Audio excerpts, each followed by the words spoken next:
mais um Sala de Entrevistas. Que bom que você está aqui com a gente. A gente já falou muito de pele aqui nesse programa. Várias vezes já demos dicas de cirurgias, de tudo.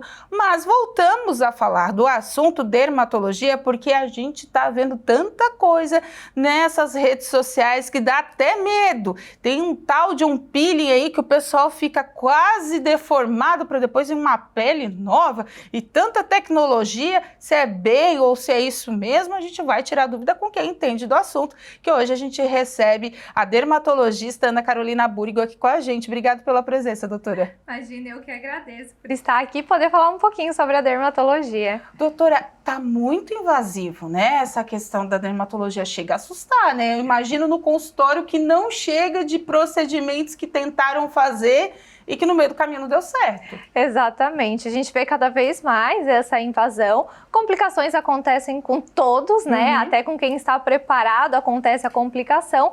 O grande X da questão para mim é conseguir resolver essa complicação e não abandonar o paciente, tá ali abraçando sempre o paciente do início ao fim. Esse ácido novo que veio aí, que estourou nas redes sociais, que o pessoal postou bastante, que chega realmente até deformar a pessoa. É isso mesmo? Esse é o processo? Que tipo de procedimento é esse? Esses peelings, né? Isso, é o peeling de fenol, Tá. Esse que a gente vê, né, aquela grande transformação, cria como se fosse uma casca na face, depois essa casca sai e vem aquela pele bonita, renovada, sem rugas, e de fato ele já existe na dermatologia há muito tempo, tá? Era usado durante o período de guerra para tratar a cicatriz de pólvora que acontecia pelas explosões. Então, dentro da medicina já é um peeling bastante conhecido e veio em voga agora novamente ele. Tem esses ciclos dentro da dermatologia, assim como na moda, assim como em qualquer outro local. Então, é um peeling profundo que a gente fala. Existem os peelings superficiais, que muita gente às vezes já deve ter feito, aquele só para dar um brilho, um viço na pele. Esse já é um peeling um pouco mais invasivo. Idealmente deve ser feito em centro cirúrgico, porque por ser mais invasivo, o paciente tem que estar monitorizado, tem uma exposição maior, né? Quando feito na face inteira, quando feito localizado, até pode ser feito em consultório. Por vezes é feito só ao redor dos olhos ou só ao redor da boca para melhorar aqueles códigos de barra ou pezinho de galinha. De fato, ele é excelente. Eu acho que não tem nada dentro da dermatologia que a gente possa trazer esse resultado do peeling de fenol, mas é para determinados pacientes. Então não são todos que são elegíveis para fazer o peeling de fenol, a gente não pode banalizar esse procedimento e existem complicações inerentes ao procedimento, por isso deve ser feito com um profissional adequado. É porque as imagens chegam a assustar, né? Porque realmente, como a senhora diz, escama tudo, chega a ficar até um pouco deformada a pessoa antes da descamação.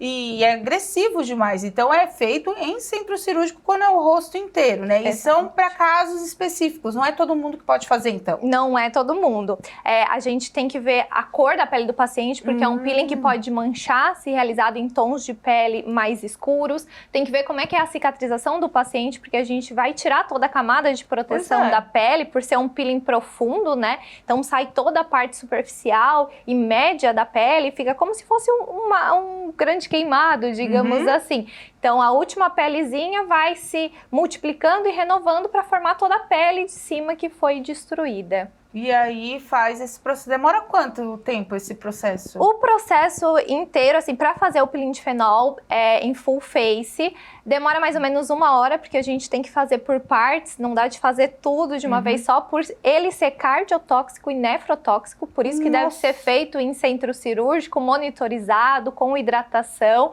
Então a gente precisa dar uns espaços, um intervalo de tempo entre uma passada e outra. E a recuperação demora algumas semanas. Então tem que ter paciência se for fazer. Tem que ter paciência. Porque a gente, nessa questão da renovação do rosto, principalmente, né? O pessoal usa muito também nas mãos, né? Para tirar as manchinhas. A gente tinha, como a senhora falou, aqueles peelings mais básicos que os médicos passavam a gente fazer em casa, né? Esse é um outro processo. Mas esses peelings mais suaves continuam também, doutora? Continuam com força total. A gente gosta de usar também em consultório esses peelings superficiais, que é só para trazer o brilho, o viço, devolver a qualidade superficial de pele, mas que não vai atuar nessas rugas profundas que o peeling de fenol é capaz de atuar. Aí o pessoal vai pro Botox. E aí como é que é o exagero ou como é Como essa relação, né, para não ficar exagerado e para ficar harmonioso o uso da toxina botulínica? Isso, eu sempre bato muito nessa tecla, porque a gente vê cada vez mais uma desarmonização, né? Às vezes até saindo dos padrões de anatomia humana, tá chegando umas coisas aí que a gente nem reconhece como, de fato, o ser humano.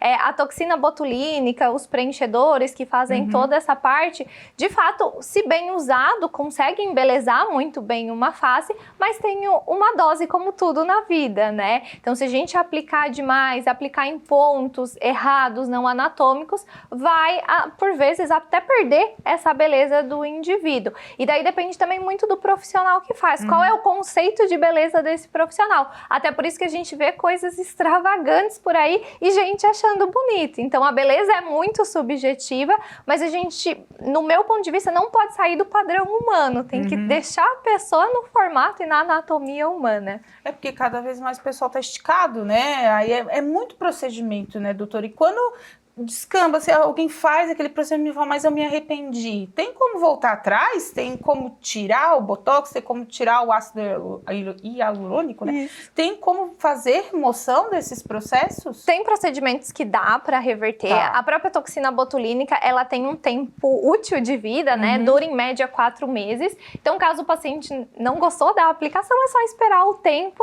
que vai passar e vai voltar a ser o normal. Não tem um antídoto, não tem como reverter a toxina botulínica, só o tempo mesmo, ele vai recrutando a musculatura novamente e aquela toxina vai indo embora.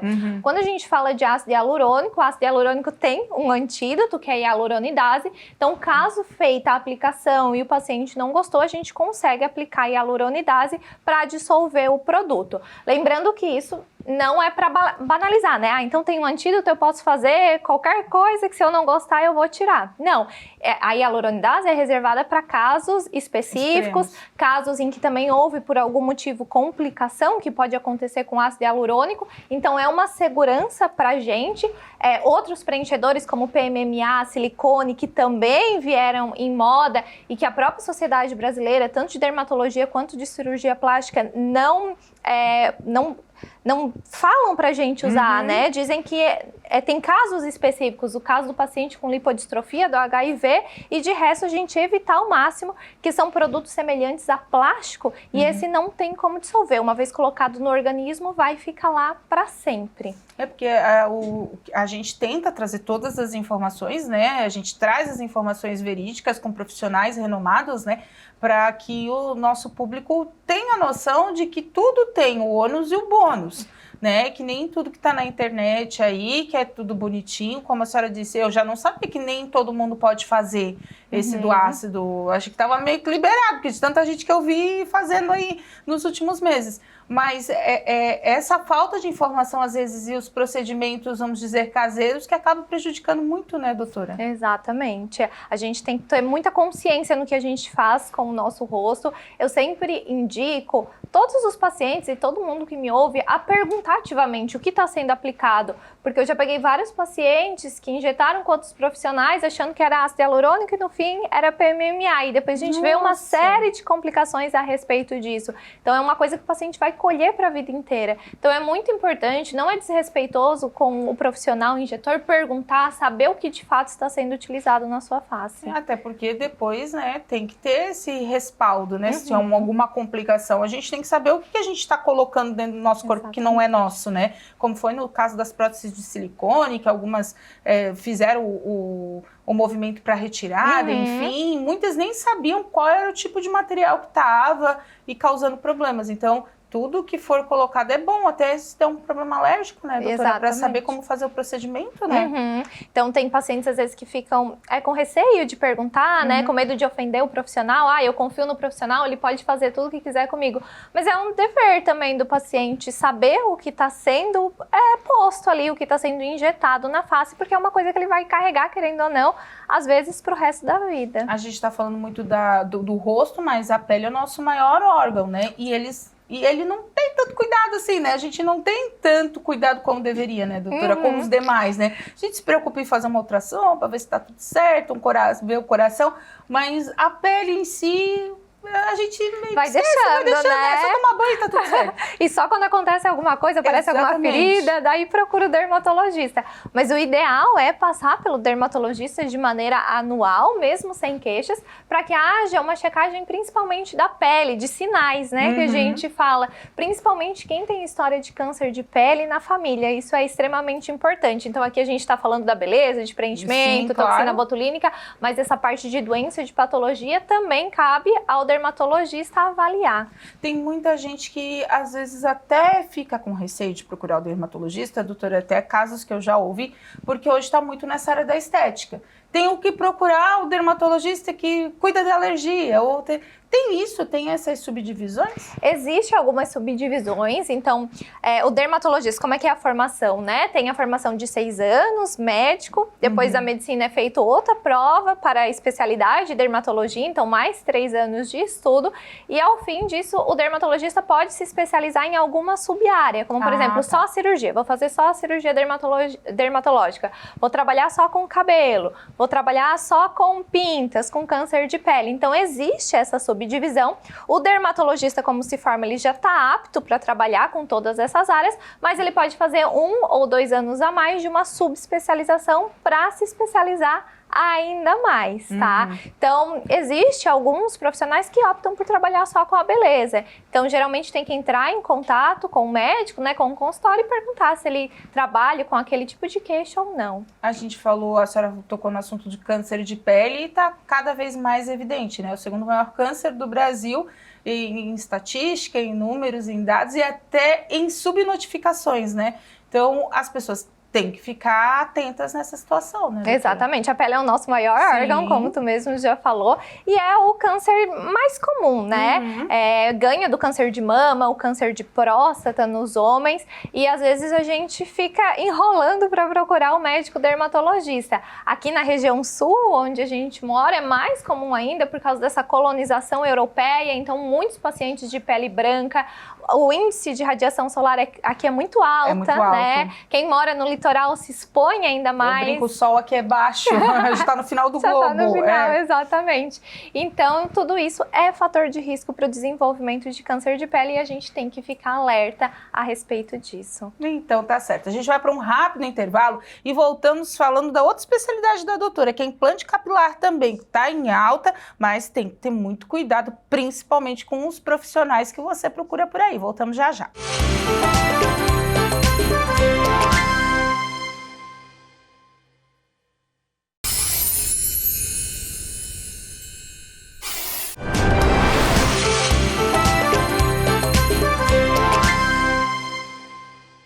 De volta então com o nosso Sala de Entrevistas, hoje conversando com a dermatologista Ana Carolina Búrigo. A gente já falou muito no primeiro bloco sobre a pele em geral, também os cuidados aí na questão estética. Se você perdeu, não fica triste, vai ficar tudo no nosso canal do YouTube, /TV Primavera Criciúma. Mas agora a gente prometeu e vamos falar sobre esses implantes capilares. Doutora, a gente tem visto também umas aberrações nas redes sociais que dá medo, mas o procedimento ele não é tão terrível assim, né? As pessoas fantasiam um pouco e, claro, também vai do profissional, né?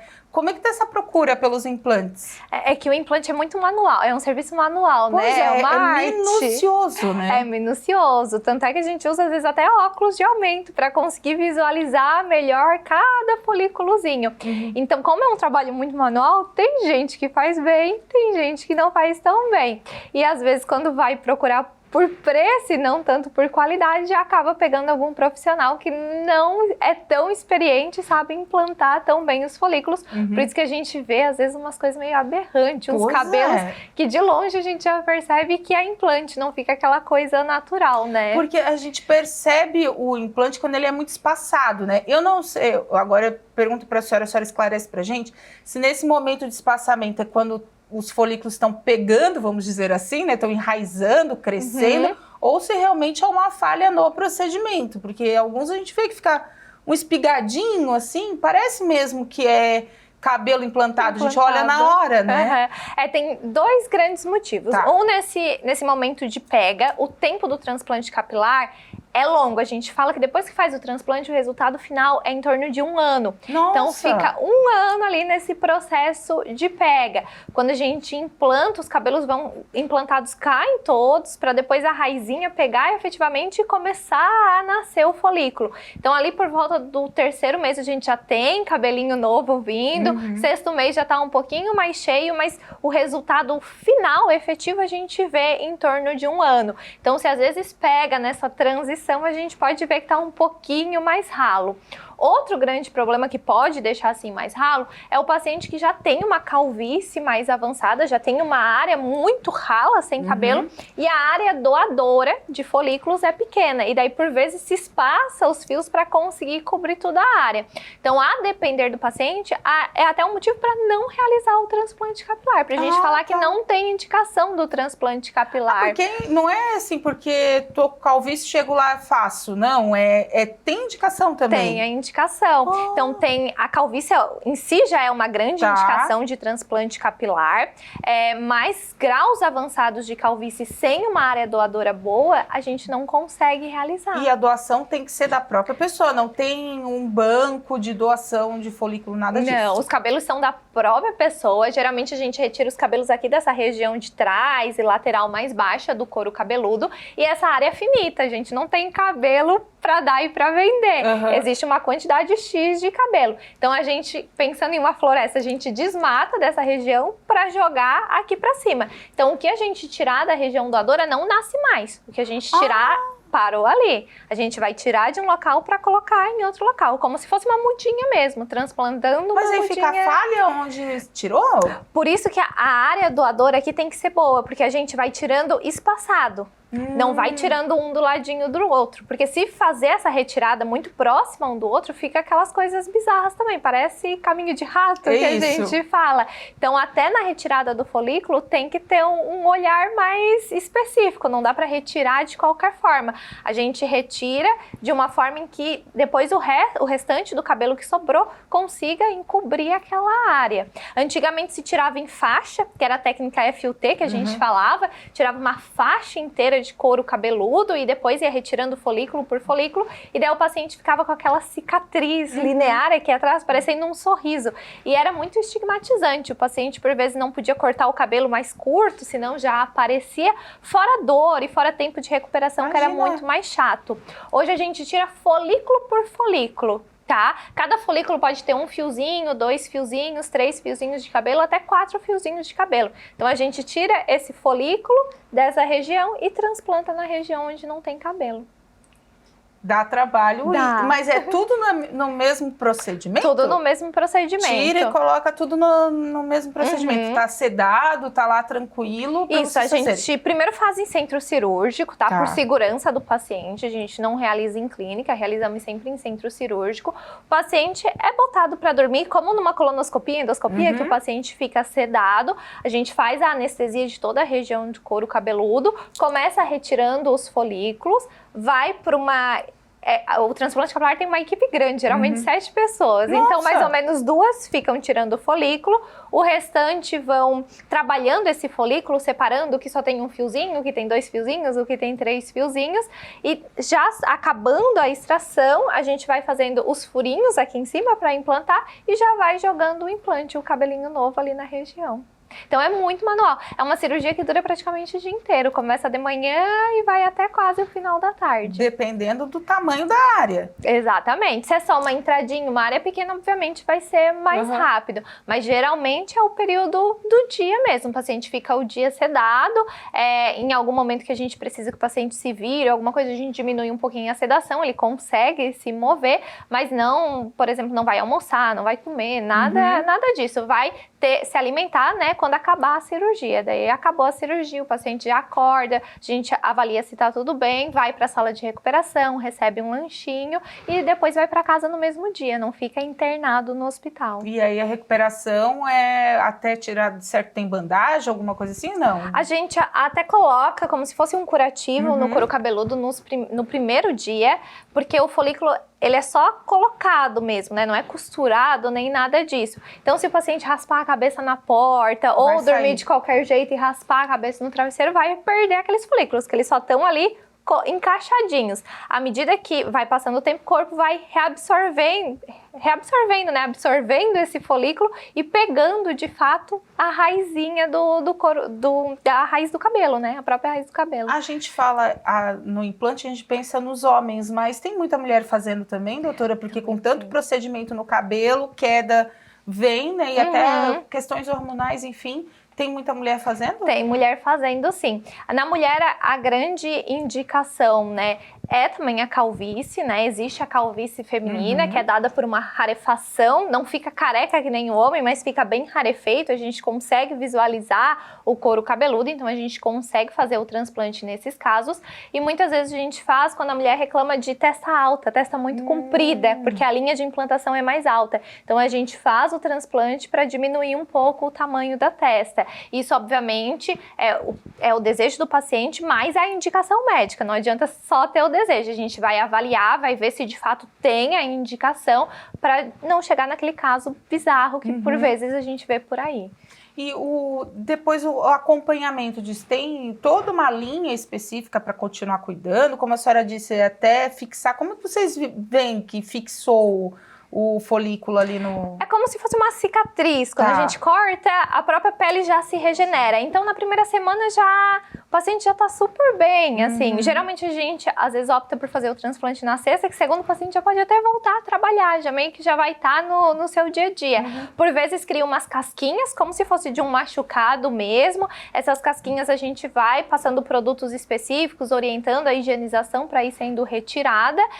Logo em seguida, ali por volta do 15º dia, 30º dia, começa a cair esses fiozinhos que estavam ali. A pessoa entra em desespero. É a famosa fase do desespero, porque acha que deu errado o transplante, que não pegou, que vai ficar careca de novo, que passou por todo o processo em vão, exatamente. Mas não, depois ali por volta do 3º mês, começa a nascer todos os cabelinhos que foram implantados. Ele vai nascer pequenininho e fininho, como qualquer outro fio de cabelo, e à medida que o tempo vai passando, ele vai aumentando o comprimento e, consequentemente, engrossando também, até chegar no fio original que estava ali atrás, onde foi retirado.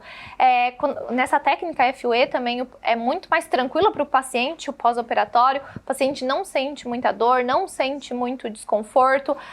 Como coisinhas minúsculas, é menor que 1 milímetro, fica uma cicatriz imperceptível, o paciente nem sabe de onde foi retirado, pode raspar o cabelo se quiser, que não vai ter aquela cicatriz patognomônica da técnica antiga, né, que era aquele sorriso que ficava atrás do couro cabeludo. A senhora falou de evolução das técnicas, a gente ouvia muito falar dos profissionais do México um tempo atrás, né, que quer fazer implante, tem que ter dinheiro, tem que ir lá pro México, e essa técnica veio pro Brasil e está sendo cada vez mais difundida, com vocês se especializando, né, doutora? México, Turquia, fala muito, né, essa viagem para fazer o transplante capilar, e por vezes, de fato, lá é muito mais em conta, mas a gente vê uns casos que depois tem que vir aqui fazer um retransplante aqui, porque lá ficou ruim. Obviamente tem profissionais excelentes lá também, a gente não generaliza isso, né, mas às vezes vão para lá, fazem com qualquer profissional, não tem o segmento, porque faz a cirurgia, depois volta aqui, às vezes o fio é colocado na direção errada, porque a gente tem as direções dos fios, não é tudo colocado só, a gente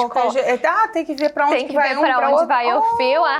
A linha frontal também é uma linha que a gente, essa primeira, né, que a gente trabalha muito, que ela não é uma linha perfeita, né, a linha perfeita é a linha de cabelo de boneca, que antigamente tinha esse estigma do transplante capilar também, que ficava uma linhazinha que a gente conseguia ver. A nossa linha é errática, tem fiozinho mais para frente, fiozinho mais para trás, então tudo isso a gente mimetiza na hora de fazer a linha, né, o transplante capilar.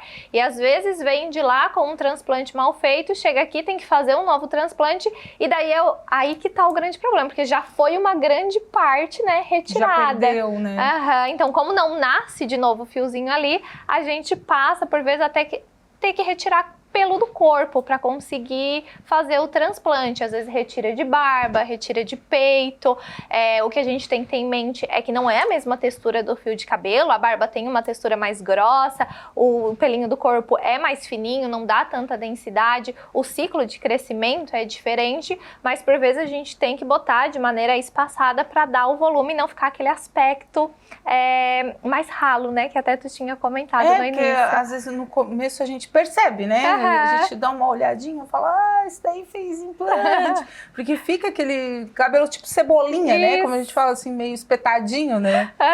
Tem esse estigma, né? E antigamente tinha mais ainda. Sim. Então a técnica foi avançando, foi melhorando a forma de implantação e hoje em dia a gente tem resultados que não dá nem para dizer se foi implante ou se é natural dele mesmo. É verdade, a gente vê no universo masculino da beleza, talvez hoje esse seja o procedimento mais procurado hoje. Hoje tá ali na clínica, pelo menos no meu mundinho, o homem procura mais para tratamento de calvície mesmo, tá? E o que a gente tem que lembrar é que a calvície não necessariamente é só o transplante capilar, né? A gente começa a tratar, na verdade, muito antes de chegar ao ponto do transplante capilar. Então, existe medicação, existe controle da calvície e o transplante não é a cura da calvície. Mesmo pós-transplante, a gente tem que continuar o tratamento, senão os fiozinhos que não foram transplantados vão morrendo e você fica só com o fiozinho do transplante. Pois é, né? Porque dependendo do grau da calvície, onde foi transplantado, o resto vai continuar caindo. Exatamente. Aí não tem mais como enxertar. Às vezes até dá para fazer um segundo e a gente faz 2, 3 transplantes, a depender da área doadora, mas o nosso objetivo sempre é fazer o transplante e depois continuar o tratamento para a gente manter o maior tempo possível o fio no couro cabeludo, né? Então, se tem problema de calvície na família, é bom procurar cedo para fazer a manutenção para não chegar tanto no estágio de... Se tiver que chegar, vai chegar, não tem como, mas chegar com menos danos, vamos dizer. Exatamente, de uma forma mais controlada, né? É isso aí, se já tem um histórico na família, idealmente faça uma avaliação, se isso te incomoda, né? Porque não é nenhum caso de vida ou morte, então se o paciente não se incomoda com isso, não tem por que tratar, mas se isso incomoda o paciente, deve procurar o médico dermatologista pra gente já fazer o diagnóstico precoce, porque às vezes também tem caso na família e o paciente não é afetado pela calvície, então primeiro a gente tem que fechar o diagnóstico e fechando o diagnóstico já começar de maneira precoce o tratamento para a gente ter um prognóstico, uma evolução dessa calvície de uma maneira mais favorável. Então tá certo. Doutora, ótimo bate-papo, obrigado pela presença e esperamos que as pessoas aí, né, cuidem um pouquinho mais da pele e principalmente os homens aí olhem mais para sua calvície aí, para não chegar num grau tão evoluído. Se chegar, procurar profissionais de qualidade.